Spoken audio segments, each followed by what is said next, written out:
तो सभी ध्यान दें, ये मेंस का स्टेप्स क्या होंगे, ठीक है। ये क्लियर हो गया सभी को। 27% आपको, सॉरी 27 क्वेश्चन अगर आपने करेक्ट कर लिए हैं तो आपको सी साइड में और कुछ देखना नहीं है, आपको सी साइड क्वालिफाई है, ठीक है। मेंस में हमें क्या करना होता है, मेंस में कितने पेपर होते हैं, तो बच्चों पहला पेपर हमारा होता है एसी का, ठीक है।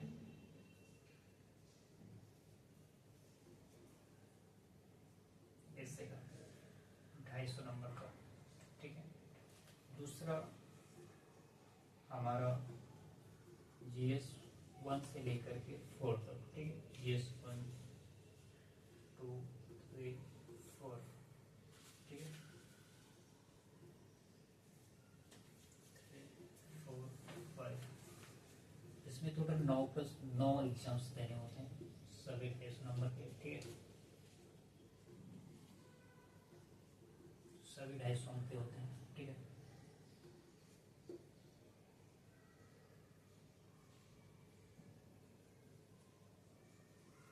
क्लियर, ये हमारे 5 हो गए, ठीक है। अब उसके बाद हमारा ऑप्शनल आता है, ठीक है। 6 नंबर अगर हम ऑप्शनल ले लें, ऑप्शनल, ठीक है। ऑप्शनल हमारा फर्स्ट और सेकंड करके रहता है, 2 पेपर होते हैं, ठीक है। तो ऑप्शनल हमारा जैसे कोई भी सब्जेक्ट लिया है, हिस्ट्री लिया है, ज्योग्राफी लिया है, ठीक है, या पॉलिटी लिया है, एनी सब्जेक्ट अगर हम कुछ भी ऑप्शनल के रूप में लेते हैं तो उसके 2 पेपर होंगे 250-250 नंबर के, फर्स्ट और सेकंड करके। तो टोटल 500 अंक हो जाएगा यहाँ पे इसका, क्लियर। उसके बाद हमारा 2 क्वालिफाई पेपर होता है, ठीक है। ये 6 हो गए, 6 मतलब 6 और 7, ठीक है। 7 प्लस में ये होगा 7 एग्जाम, 7 पेपर ये हो गए, ठीक है। इसको हम फर्स्ट और सेकंड है तो 6 और 7 जोड़ेंगे, ठीक है। उसके बाद हमारा 7 हो गया, और उसके बाद 8 और 9, ठीक है। 8 और 9, इसमें हमारा लैंग्वेज का पेपर होता है, किसका, लैंग्वेज का, जिसमें हमारा इंग्लिश कंपलसरी होता है, इंग्लिश कंपलसरी होता है, और अदर कोई भी लैंग्वेज ले सकते हैं, ठीक है। अदर इंडियन लैंग्वेज तो हमारी मान्य है, उसमें से कोई भी ले सकते हैं, ठीक है। और ये पेपर भी क्वालिफाई होता है, ठीक है। ये पेपर भी हमारा क्वालिफाइंग होता है, जो कि 300 अंक का होता है, ठीक है। इसके नंबर मेंस में ऐड नहीं होते हैं, लेकिन जिस तरीके से मेंस के लिए हमें प्रीलिम्स क्वालिफाई करना है, ठीक उसी प्रकार से, उसी तरीके से मुख्य परीक्षा के सभी अंक जोड़ने के लिए, मुख्य परीक्षा के सभी अंक जोड़ने के लिए, ठीक है, हमें लैंग्वेज का पेपर क्वालिफाई करना इम्पोर्टेंस है। क्लियर फॉर एवरीवन, सभी को इतनी चीजें क्लियर हैं या कहीं पे कोई डाउट है, ठीक है। तो ये हमें मेंस का स्ट्रक्चर क्लियर हो गया, ठीक है। जब हमारा ये स्ट्रक्चर क्लियर हो जाता है उसके बाद में क्या होता है, ठीक है। उसके बाद में हमारा आता है, सभी को ये क्लियर हो गया, प्रीलिम्स के बाद मेंस आता है। प्रीलिम्स क्वालिफाई करने के बाद मेंस में पेपर कितने होते हैं, ऐसे ही होता है, पहला 250 अंक का, उसके बाद जीएस 1 से जीएस 4 4 पेपर होते हैं 250 नंबर के, 4 1 5 पेपर हो गए। उसके बाद ऑप्शनल आता है, इसमें फर्स्ट एंड सेकंड करके पेपर होता है, ठीक है। तो हमें, अगर मैं कहूँ तो सबसे अधिक फोकस तो हमें सभी चीज़ों पे करना है कि प्रॉपर सारी चीज़ों पे हमारी कमांड हो, या सारे सब्जेक्ट्स पे हमारी कमांड हो, लेकिन कमांड के पश्चात हमारा जो अधिक फोकस होना चाहिए वो होना चाहिए हमारे ऑप्शनल सब्जेक्ट्स पे, क्लियर, ऑप्शनल सब्जेक्ट पे, ठीक है, क्योंकि ये हमारा 500 नंबर हमें दिखाएगा, क्लियर। अब यहाँ पे ये हमारे हो गए 6 और 7 पेपर्स। उसके बाद 2 हमारा 8 और 9 लैंग्वेज का पेपर होता है, जो क्वालिफाई करना होता है, इसके नंबर्स में इसमें ऐड नहीं होते हैं, ठीक है। और ये क्वालिफाई करने के बाद ये हमारे टोटल अंक कितने हो गए, अगर मैं कहूँ तो अंक हो गए, इसको ऐड नहीं करना है, ठीक है। तो ये हो गया हमारा 500, ये 500, ये 250, ठीक है। तो 1000, सॉरी 500 500 1000 और 1500 1500 1500 1750 हमारी ये हो गई, ठीक है। 1750 हमारा ये क्लियर करेगा। मेंस के नंबर हमारे टोटल कितने होंगे 1750। और अगर उसके बाद अगर आप ये क्वालिफाई कर रहे हैं, ठीक है, अगर आप मेंस क्वालिफाई करते हैं तो उसके बाद आपको कौन सा फेस आता है, इंटरव्यू। मुझे लगता है इन खत्म हो गया है इसका, ठीक है। इंटरव्यू, ठीक है, इंटरव्यू का फेस आता है, ठीक है। अब इंटरव्यू पे क्या होता है, इंटरव्यू में आपके व्यक्तित्व का परीक्षण होता है, ठीक है। आपके पास नॉलेज तो है, आपकी बॉडी लैंग्वेज कैसी है, आपका व्यक्तित्व कैसा है, व्यवहार कैसा है, आप किस केसेस में कौन सा एक्शन लेते हैं, तो आपकी बॉडी का परीक्षण होता है, आपका आत्मविश्लेषण होता है, ठीक है। तो ये हमारा इंटरव्यू होता है, ठीक है। इंटरव्यू में अगर आप कहें तो ये टोटल हमारा होता है 275 अंक का, ठीक है। तो टोटल हमारे पास अंक कितने हो गए, 1700, 17, 18, 1900 हो गया, तो 75, 50, तो ये टोटल बैठ रहा है 2025, ठीक है। टोटल हमारा अंक हो गए 2025 ये, और इन्हीं 2025 में से हमारी रैंक डिसाइड होगी, हमारी रैंक क्लियर होगी, ठीक है। और अगर हम बेहतर प्रदर्शन करते हैं,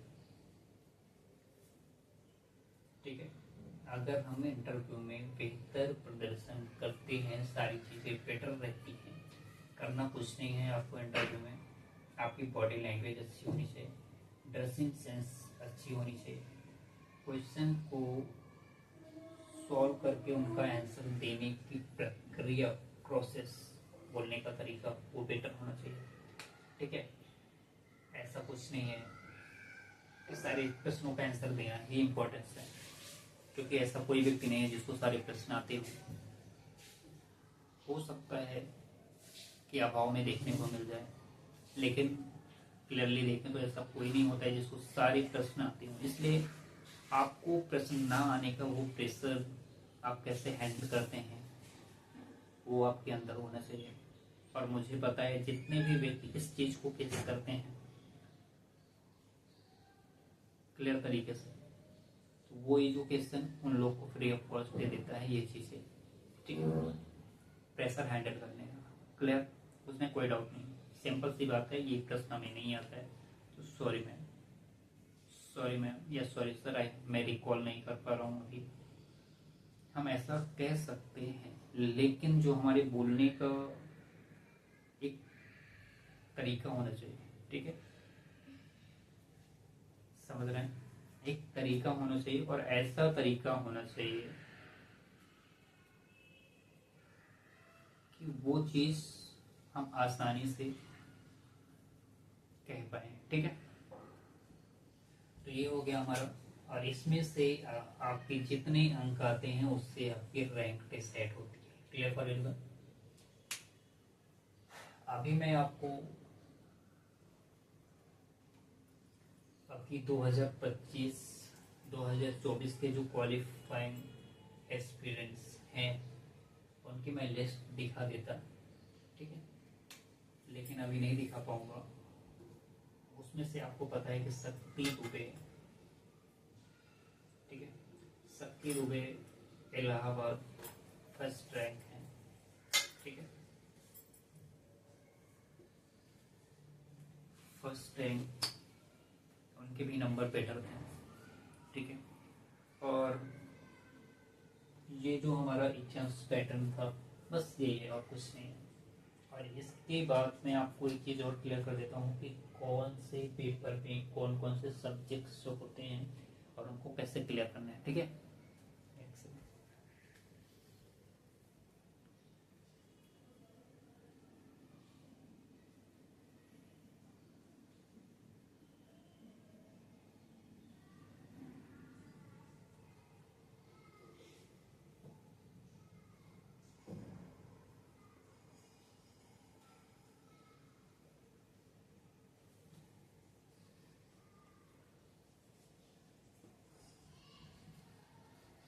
चलो सभी एक बार देख लें फटाफट, ठीक है।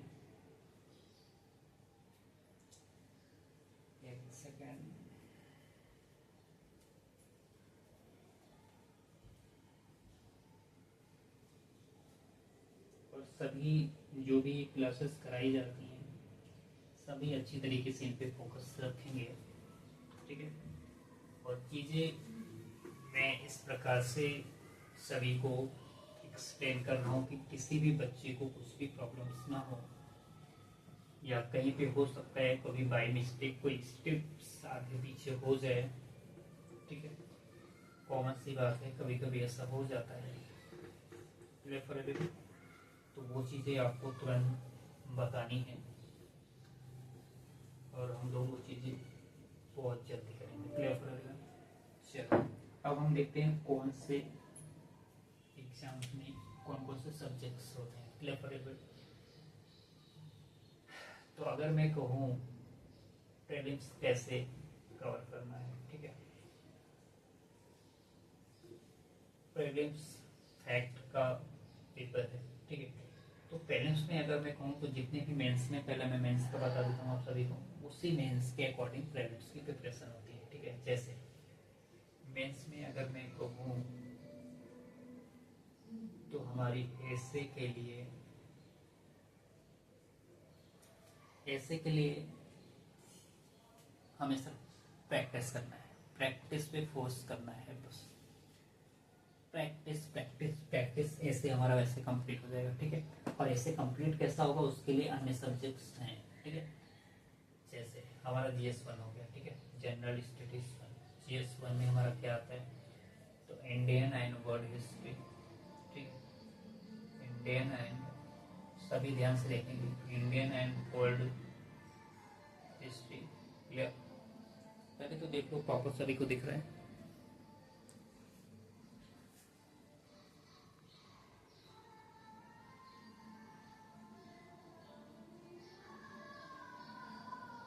ठीक है,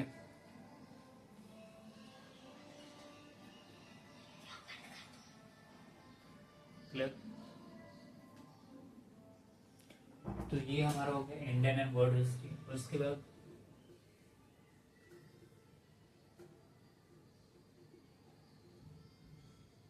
इंडियन एंड वर्ल्ड जियोग्राफी, ठीक है,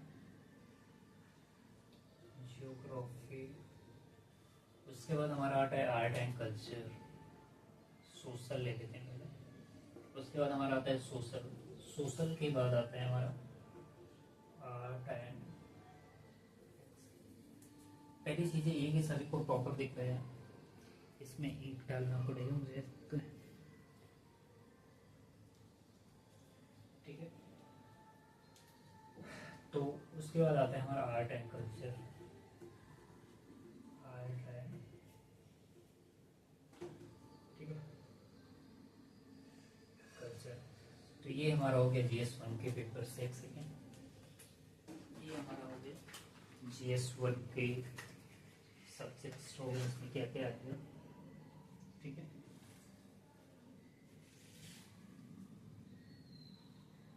एक सेकेंड सभी बच्चे रुकें।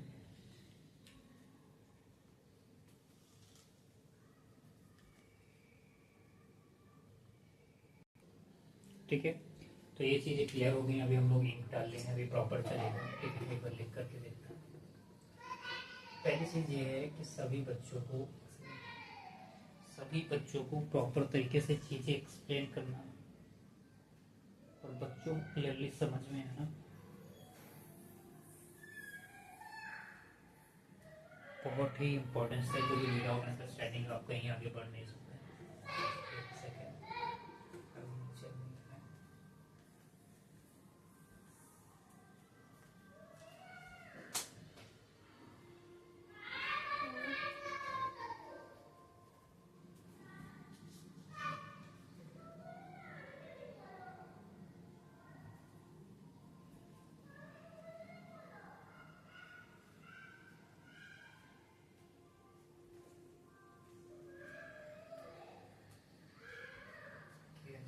इसमें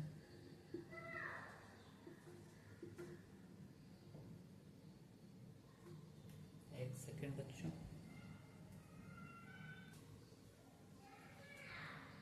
तो सभी ध्यान दें।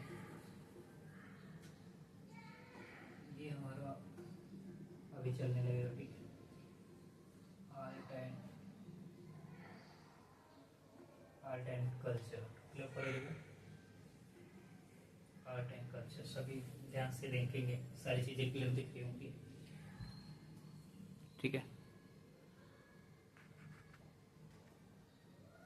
हाँ अभी दिखेगा सर बच्चों को। तो ये हमारा आर्ट एंड कल्चर हो गया, ठीक है। ये हमारे GS1 के सभी सब्जेक्ट हो गए हैं। GS2 में देखें तो हमारा सबसे पहले होना चाहिए इंडियन पॉलिटी, ठीक है, इंडियन पॉलिटी। उसके बाद हमारा आता है IR, इंटरनेशनल रिलेशनशिप, ओके। उसके बाद हमारा आता है इंडियन कॉन्स्टिट्यूशन, इंडियन कॉन्स्टिट्यूशन, ठीक है। उसके बाद हमारा आता है social justice, clear for everyone. Social justice ये हमारा GS2 के सारे सब्जेक्ट्स हो गए। उसके बाद अगर मैं कहूँ तो GS3 में क्या क्या आता है, हाँ ये हमारा पहला पेपर है, सेकंड, थर्ड, फोर्थ, ठीक है। अब GS3 में हमारे कौन कौन से सब्जेक्ट्स आते हैं तो सभी बच्चे ध्यान दें। सबसे पहले आता है हमारा इकोनॉमी, ठीक है, economics, clear.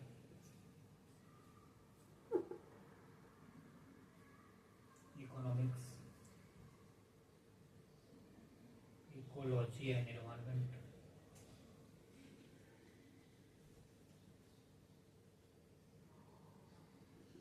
Ecology and environment, science and technology, science and tech भी कह सकते हैं या टेक्नोलॉजी, ठीक है, टेक्नोलॉजी। आप लोगों को सारी चीजें प्रॉपर दिख रही है ना, अदरवाइज एक्सप्लेन करने का कोई मतलब नहीं होगा, ठीक है। अभी हम एक बार फिर से थोड़ा सा क्लियर कर देंगे आपको, अगर क्लियर नहीं दिख रहा होगा तो। Science and technology, economics, ecology, environment, science and technology. उसके बाद हमारा आता है इंटरनल सिक्योरिटी, ठीक है, इंटरनल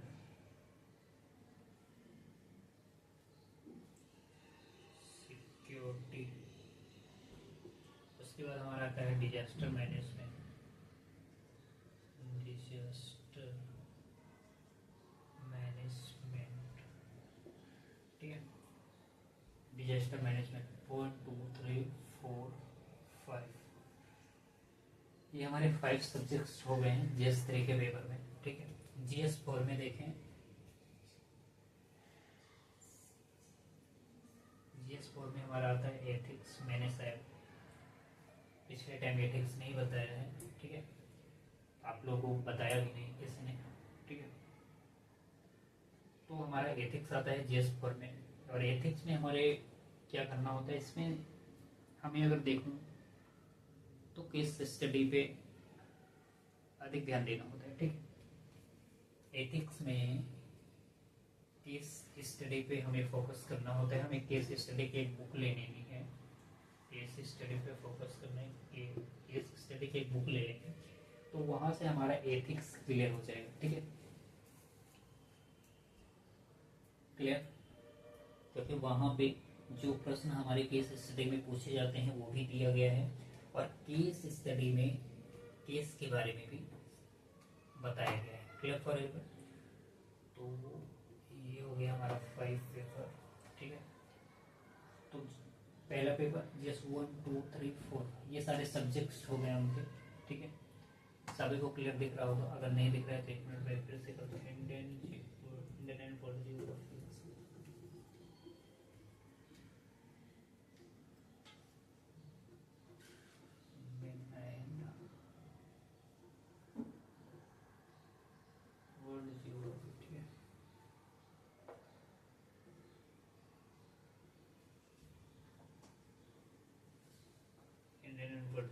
क्लियर पर।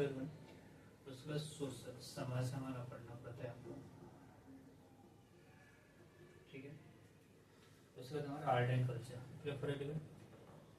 5 में एथिक्स, जिसमें केस स्टडी की बुक लेकर के हम सारी चीजें वहां से कवर कर सकते हैं, ठीक है। उसके बाद जो हमारा 6 और 7 आता है वो ऑप्शनल को लेते हैं, ठीक है। ऑप्शनल, ऑप्शनल में क्या होता है, तो ऑप्शनल में ये होता है कि हम जो भी सब्जेक्ट ऑप्शनल के रूप में लेते हैं, ठीक है, जो भी सब्जेक्ट हम ऑप्शनल के रूप में लेते हैं उसमें ले लिया, ठीक है, XYZ पॉलिटी ले लिया, ठीक, हिस्ट्री ले लिया,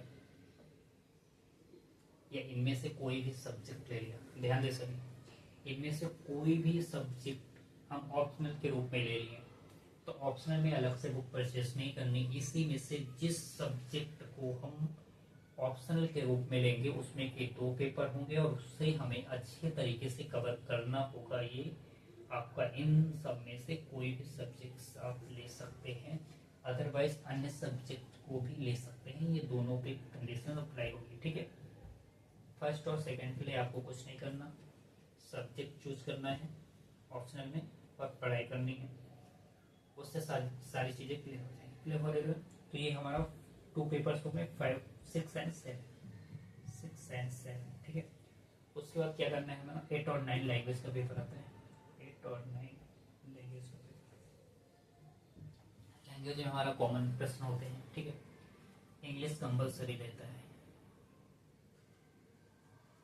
इंग्लिश कंपल्सरी रहता है और इंग्लिश की आप कोई भी बुक परचेज कर सकते हैं, लाइक, ठीक है, ग्रामर ले सकते हैं, बहुत ही नॉर्मल पूछा जाता है, हालांकि व्यक्ति को नॉर्मल जानकारी होनी चाहिए, बाकी और कुछ नहीं होता है। डीपली तरीके से जब आप गहराई में उतरेंगे तो आपको चीज़ें क्लियर हो जाएंगी, ठीक है। कहने का मतलब इंग्लिश की एक बुक परचेज करके हम वहाँ से चीज़ें कवर कर सकते हैं, क्लियर फॉर एवरीवन। दूसरा अदर लैंग्वेज, अदर लैंग्वेज मतलब जिस भी लैंग्वेज में आप प्रॉपर कंफर्टेबल हैं उस लैंग्वेज को ले सकते हैं, फॉर एग्जाम्पल हिंदी ले सकते हैं, ठीक है, हिंदी ले सकते हैं या कोई भी अदर लैंग्वेज, ठीक है। अब मैं यहाँ पे सारे लैंग्वेज के नाम नहीं लिख रहा हूँ, इसका मतलब ये नहीं कि सिर्फ हिंदी लेंगे, ठीक है, आप कोई भी लैंग्वेज ले सकते हैं। तो ये हमारे हो गए 9 पेपर, ये हमारे हो गए सब्जेक्ट्स, क्लियर फॉर एवरीवन। अब क्या करना है, मेंस के लिए हमें, सॉरी, आफ्टर मेंस हमें इंटरव्यू के लिए, आफ्टर मेंस हमें इंटरव्यू के लिए कुछ नहीं करना है, ओनली प्रैक्टिस करनी है, ठीक है, प्रैक्टिस करनी। और क्या करना है, हमें